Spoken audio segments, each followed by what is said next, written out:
আগে ধরো তোমার জন্য। কি আছে এটাতে? ইচ্ছে করছে আগে বলো কেন? अभी मैं गाली नहीं दे सकता।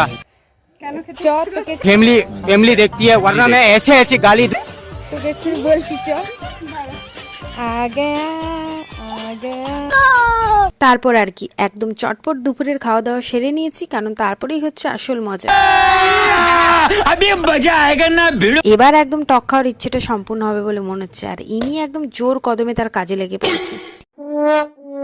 समझ रहे हो? বললাম মন খারাপ করিস না, প্রথম বেলটা তোর এক্সের মতন, বাইরে থেকে দেখলে বোঝা যায় না যে। আলটিমেটলি প্রথমেরটা ধোকা খাওয়ার পর পরেরটা ভালো বেরোলো। ওর মাখানোর গতিবেগ দেখে ভাবছি টক খাওয়ার ইচ্ছেটা পরের রবিবার অবধি কন্টিনিউ করতে হবে। তারপর ভাবলাম ছাড় ভাই, তুই মশলা দে, আমি মাখাচ্ছি, কিন্তু আসল কাজটা তুই করবি। रुको जरा सबर करो। লঙ্কার রানী যে লঙ্কা মাখিয়েছে আমার দেখেই হয়ে গেছে ভাই। কোনো মতে সাহস করে চেখে দেখার জন্য একটু হাতে তুললাম, ব্যাস।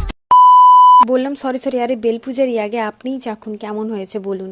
তারপর আর কি কয়েকটা মশলাপাতি এপাশ ওপাশ করার পর একদম জিনিসটা দারুণ হয়েছে। টক খাওয়ার ইচ্ছে আর টক কাণ্ডটা একদম সার্থক।